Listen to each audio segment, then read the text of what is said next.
యోబు 5వ అధ్యాయము 1-27 వచనములు. నీవు మొరలిడిన ఎడల నీకు ఉత్తరమియ్యగల వాడెవ్వడైనా నుండునా? పరిశుద్ధ దూతలలో ఎవని తట్టు తిరుగుదువు?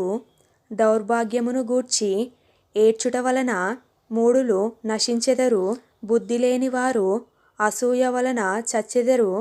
మూఢుడు వేరు తన్నుట నేను చూచియున్నాను, అయినను తోడనే అతని నివాస స్థలము శాపగ్రస్తమని కనుగొంటిని. అతని పిల్లలు సంరక్షణ దొరకక యుందురు, గుమ్మములో నలిగిపోవుదురు, వారిని విడిపించు వాడెవ్వడునూ లేడు. ఆకలి గొనినవారు అతని పంటను తినివేయుదురు, ముండ్ల చెట్లలో నుండియు వారు దాని తీసుకొందురు. బోనులు వారి ఆస్తి కొరకు కాసుకొనుచున్నవి.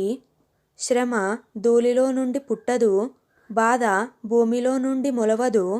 నిప్పురవ్వలు పైకి ఎగురునట్లు నరులు శ్రమానుభవమునకే పుట్టుచున్నారు. అయితే నేను దేవునిని ఆశ్రయించుదును, దేవునికే నా వ్యాజ్యమును అప్పగించుదును. ఆయన పరిశోధింపజాలని మహాకార్యములను, లెక్కలేనన్ని అద్భుత క్రియలను చేయువాడు. ఆయన భూమి మీద వర్షము కురిపించువాడు, పొలము మీద నీళ్లు ప్రవహింపజేయువాడు. అట్లు ఆయన దీనులను ఉన్నత స్థలములలో నుంచును, దుఃఖపడు వారిని క్షేమమునకు లేవనెత్తును.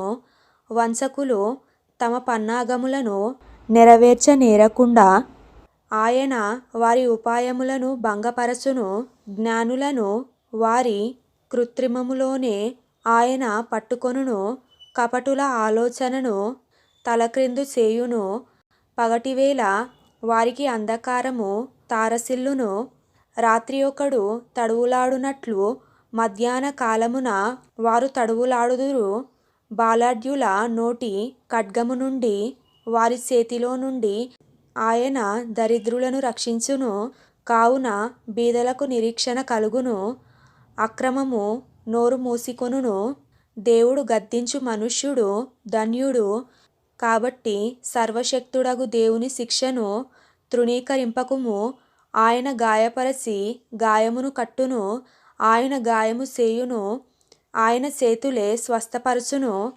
6 బాధలలో నుండి ఆయన నిన్ను విడిపించును. 7 బాధలు కలిగినను నీకు ఏ కీడును తగులదు. క్షామకాలమున మరణము నుండియు, యుద్ధమున ఖడ్గబలము నుండియు ఆయన నిన్ను తప్పించును. నోటి మాటల చేత కలుగు నొప్పి నీకు తగులకుండా ఆయన నిన్ను చాటుచేయును. ప్రళయము వచ్చినను నీవు దానికి భయపడవు, పొలములోని రాళ్లతో నీవు నిబంధన చేసుకొని యుందువు.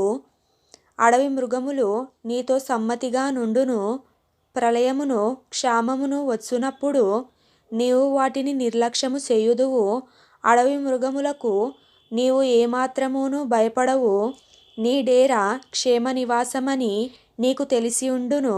నీ ఇంటి వస్తువులను నీవు లెక్క చూడగా ఏదియూ పోయియుండదు. మరియు నీ సంతానము విస్తారమగుననియు, నీ కుటుంబీకులు భూమి మీద పచ్చిక వలె విస్తరించుదురనియు నీకు తెలియును. వాటి కాలమున ధాన్యపు పనలు ఇల్లు చేరునట్లు పూర్ణ వయస్సు గలవాడవై నీవు సమాధికి చేరెదవు. మేము ఈ సంగతి పరిశోధించి చూచితిమి, అది అలాగేయున్నది. ఈ మాట ఆలకించి నీ మేలు కొరకు తెలిసికొనుము.